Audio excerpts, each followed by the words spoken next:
শুভ সকাল আমার প্রিয় পরিবার। তো তোমরা সবাই কেমন আছো? আশা করি সবাই ভালো আছো, সুস্থ আছো। আজকে ঘুম থেকে উঠে কোনো কাজ না করে সোজা চলে গিয়েছিলাম বাজারে। ঘরে রিয়া ছিল, তো ওই ঘরের সমস্ত কাজ করেছিল আর আমি গিয়েছিলাম বাজারে। তো চলো, বাজার থেকে চলে এসেছি। এটা হচ্ছে পালং শাক নিয়েছি, আর এই যে আজকে নিয়েছি মূলো।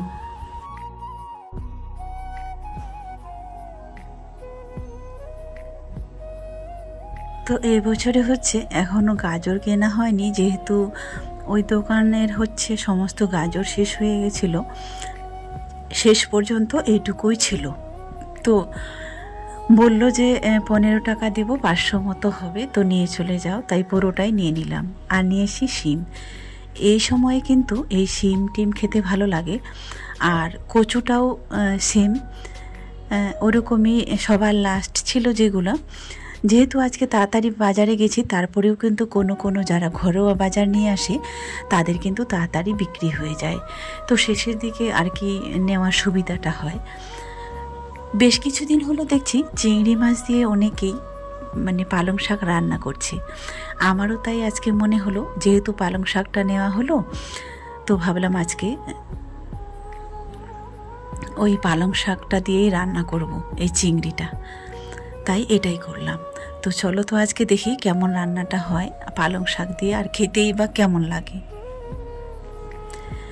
ছোট মাছ, পালং শাক, আলু, পেঁয়াজ কুচি দিয়ে ছোট কাচকি মাছ যেটা বলে, বেরুলি মাছ যেটা বলে, সেটা দিয়ে খেয়েছি, কিন্তু দারুণ লাগে খেতে। চিংড়ি মাছ দিয়ে কোনোদিনও ভাজা করিনি, তো সময় পাবো কি না ভাজি করার আমি জানি না।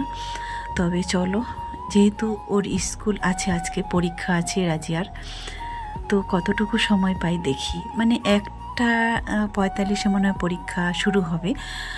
আর যাই হোক, তো 12:30টার দিকে বেরিয়ে যেতে হবে। যেতে তো অনেকটাই হবে, আর যেতে যেতে সময়ও লাগে।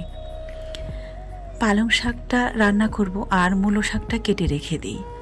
কেটে রেখে দিলে আর কি সুবিধা হবে, আর এই ঝুড়িতেই থেকে যাবে। আর মূলোটা হচ্ছে রান্না করব। যেদিনে বাজারটা নিয়ে আসি ভাবছি কোনটা রান্না করব না করব, এরকম সময় পাই না। তো মূলো শাকটা দেখতে কিন্তু ভালোই লাগছে, টাটকা টাটকা লাগছে। তো চলো, রান্নাবান্না মোটামুটি সমস্ত কিছু কমপ্লিট, চলে এসেছি এবার খাওয়া দাওয়ায়।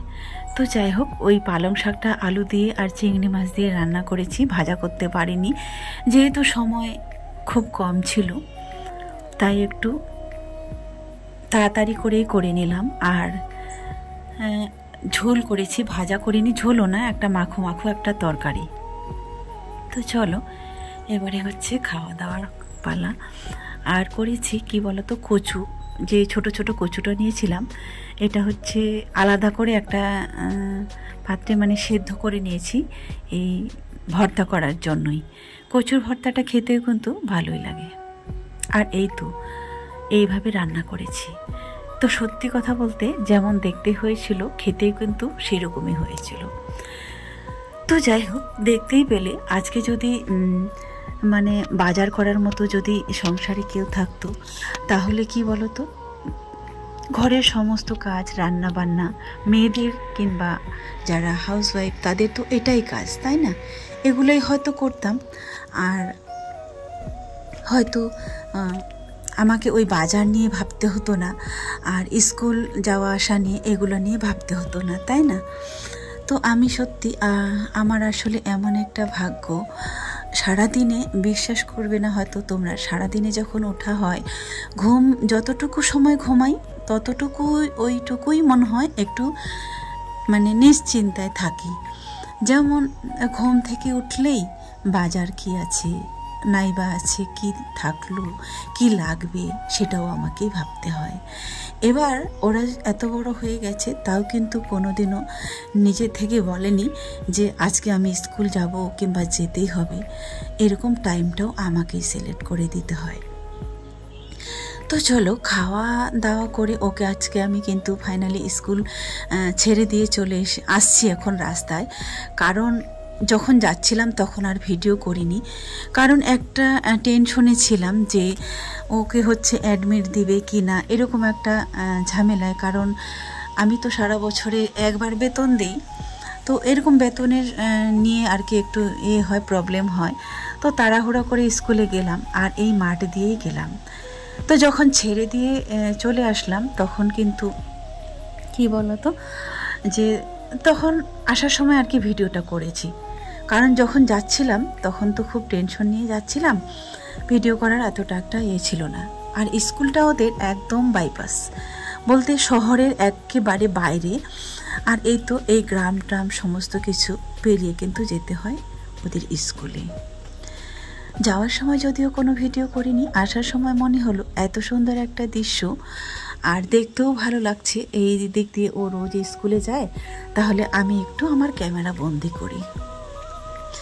যেহেতু আগে যদিও এই স্কুলটার দিকেই থাকতাম, এখানেই ছিলাম, তো খুব কাছে হতো আর কি। ধরো এরকম স্কুলের হচ্ছে প্রার্থনার বেল পড়ে গেছে, তখন বের হলেও কোনো প্রবলেম হবে না, একটু 5 মিনিট কিংবা 2 মিনিট আগে আসলেও কোনো সমস্যা হবে না। আর এখন কিন্তু 9টায় স্কুল, যদি 10টায় হয় 9টায় প্রস্তুতি নিতে হয়, তো সেই চিন্তাটাও কিন্তু আমারই থাকে। সত্যি আসলে ওই যে একটা কথা বলে না, মেয়েদেরকে রূপবতীও নয়, গুণবতীও নয়, ভাগ্যবতী হতে হয়। কারণ এই জন্যই এই কথাটা বললাম, অনেক সুন্দরী, বিশ্ব সুন্দরীদের সংসার ভেঙে গেছে, তারা কিন্তু সৌন্দর্য দিয়ে কখনো তাদের স্বামীকে আটকে রাখতে পারেনি। আর আমি নিজের চোখে এও দেখেছি, আমার জানা মতে যারা সুন্দরীও না, রূপবতীও না, মানে দেখলে হয়তো এমনও মানুষ দেখেছি, দেখলে হয়তো তোমার রুচি হবে না, তারাই কিন্তু খুব সুন্দর করে সংসার করে খাচ্ছে, এমনকি তার কথাতে সমস্ত সংসারের যা যাবতীয় তার কথা অনুযায়ী চলে। তো এই জন্যেই আমার মনে হচ্ছে একটা নারীকে কখনো রূপবতী নয়, ভাগ্যবতী হতে হয়, তবেই তার ভাগ্য দিয়ে সমস্ত কিছু জয় করা যায়। এই জন্যই বললাম, আজকে আমার এই কথাগুলোই বিশেষ করে খুব মনে পড়ছিল। আস্তে আস্তে দেখলাম একটা রাস্তার পাশে বিশাল বড় একটা পুকুর আছে, তার পাশে হচ্ছে এই কচু গাছগুলা। যদিও এখন শীত পড়ে গেছে, খেতে কেমন লাগবে জানি না, তারপরেও দেখে কিন্তু খুব লোভ হচ্ছিল, তাই তুলে নিলাম।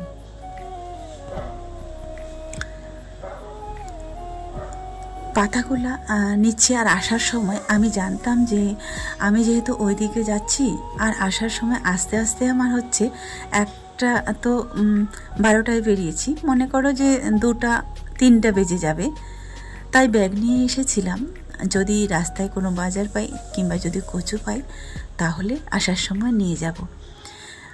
যদিও বাচ্চাগুলো রোজ এদিক দিয়ে যায়, তারপরেও কিন্তু ওরা কখনোই নিয়েও যাবে না আর আনবেও না, বলা হয় কিন্তু রোজ। এইতে সব বান্ধবীরা মিলে যাচ্ছে, তখন কি আর মনে হয় রাস্তায় নেমে এগুলো নিয়ে যাব, কচু পাতা কিংবা শাক। আসলে একটা সময় সবার এরকম থাকে, আমরাও যখন ছোটোবেলায় ছিলাম, তবে আমাদের এতটা মানে প্রেস্টিজ বলতে কিছু ছিল না যে এটা নেব না, রাস্তায় পেলে। আমার মনে আছে, আমার এক বান্ধবী ছিল, তাকে নিয়ে একবার আমি আমার মামার বাড়ির ওই গ্রামে গিয়েছিলাম এক বান্ধবীর বাড়িতে। তো সেখান থেকে আসার সময় যে আমাদের দিকে নর্থ বেঙ্গলে 2টো পাট শাক হয়, একটা আমরা বলি যে যেটা ভাজা খাওয়া হয়, ওটা আমরা সম্ভবত জাতি পাট বলে। তো যখন দেখতে পেলাম তো আমার খুব লোভ হচ্ছিল, তো আমি বললাম যে চল এই শাকটা তুলে নিব। তো সেও এক কথায় রাজি হয়ে গেল, যদিও আমরা রিক্সায় যাচ্ছিলাম। তো বলল সত্যি আমারও কিন্তু দেখে প্রচুর লোভ হচ্ছে, চল তুলে নিই। তো সত্যি আজকে ওই বান্ধবীর কথাটাই মনে পড়ে গেল এই কথা নিয়ে। তো 2 বান্ধবী মিলে তখন রিক্সা থেকে নেমে মানে যে শাকটা তুলেছিলাম সেটা আমরা স্কুলের ব্যাগে ভরে নিয়েছিলাম। তো আমার বান্ধবীটা ছিল আমাদের বাড়ির পাশের আর কি, হয়তো তোমরা চিনবো না, সেটা বলে জয়নগর না, আমাদের যেখানে অঞ্চল মহিষবাথান সেখানকার। তো সেই বান্ধবীটার ওর বিয়ের পরে একবারই শুধু দেখা হয়েছিল। ওর বিয়ে হয়েছে দক্ষিণ দিনাজপুরে, বংশীহারি থানাতে। তো আজকে এই